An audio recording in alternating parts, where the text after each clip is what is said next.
Hey, it's Ben from Saguaro Farm here. We got a question from one of our followers if we could show you a tour of our duck area, our duck facility, and how our ducks live on the day-to-day. So we're about to do that today. All right, really quick video here, quick tour of our duck coop. We enter in and this is where they live. We have a fully enclosed area that came with our house. And this wasn't originally a duck coop, it was more like a patio. We have a little bit of a cement floor here, and then next to that is some dirt. But we turned it into a duck coop, and believe it or not, this is a temporary setup. So let me give you a tour of what's going on here. So around the base of the coop here, we have cinder blocks built all around the whole thing, and that prevents predators from digging in along with the concrete. Predators cannot penetrate that concrete. So there's minimal dig spots in this coop here. There's no concrete on this side, and in a second I'll show you on the outside of the coop what is preventing the dig there. Over here we have a homemade duck pond. Right now that water is about a week old, and we have a homemade trash can filter pumping the water and kind of filtering out duck poop as best as it can.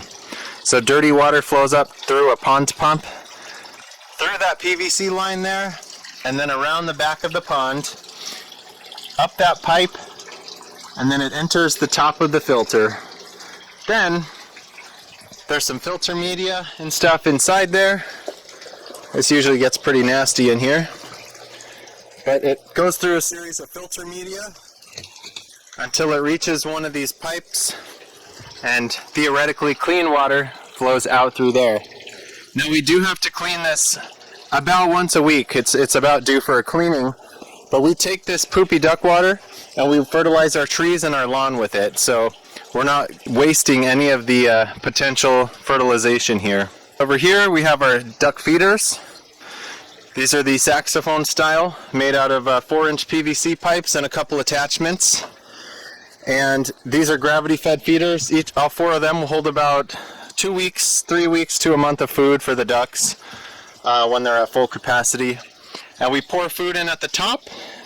The ducks eat at the bottom. Requires no electricity, no batteries, and the ducks are constantly sustained. The ducks always have this pond for water. It auto-fills, but the pond gets kind of nasty. So their drinking water, we have 8 gallons worth with this waterer, and then one outside over there. And we keep these full, and they go through a lot of water. They're pretty thirsty animals, so that's how they get their clean water. Of course, they always have the option to drink the pond water as well.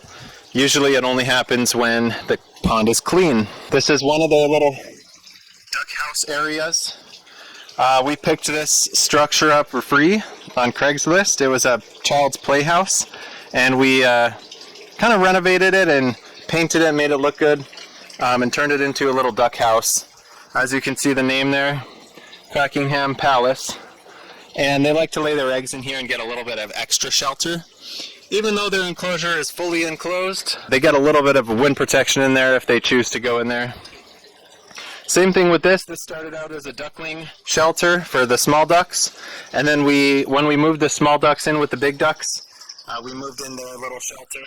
And now they all kind of like to go in here too, and they lay eggs in the back there sometimes. It's another enclosed area. We have an extra feeder there. We used to keep the duckling food in. Now it kind of goes unused as the ducklings are bigger. They pretty much all just eat from the saxophone feeders over there. We keep pine bedding down for their bedding. Pine flakes, wood chips from Tractor Supply. Ducks will just lay eggs anywhere. Right now we're getting 6 eggs a day continuously. So we have 2 eggs in there. We got 2 on the floor this morning, and then there's probably 2 eggs in that little house as well. They do not lay like chickens in laying boxes. And then around the outside here, see the cinder blocks. And then beneath that, we have a rock wall, basically a rock retaining wall or an anti-dig area, so it makes it pretty dig-proof from the outside here too. We added this, but we buried this hardware cloth to prevent even more digging predators, and it's worked pretty well so far. That's the duck structure from afar on the outside. We've got it all covered with shade cloth, and that stays year round. And then we threw this tarp on for the rainy winter season. That'll come off in the summer. We generally just put that on when it's rainy, but otherwise they just have that shade cloth on that keeps them cool in the summer, along with the pond. Specifically, one of the questions we got was, because we'd like to let our ducks out every day, kind of like they are right now. You saw this.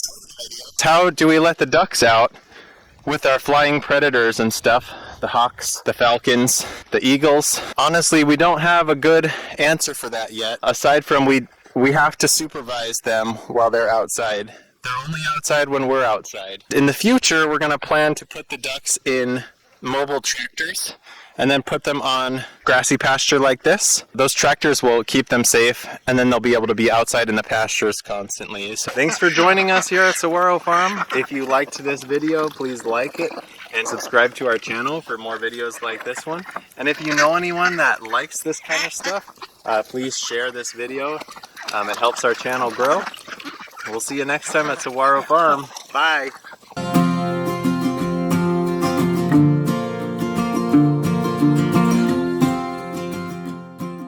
You want the ball? You want it? Go get the ball! Oh,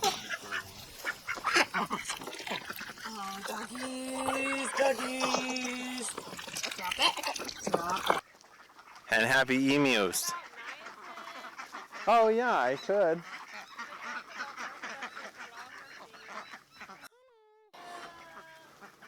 Hello, Leo.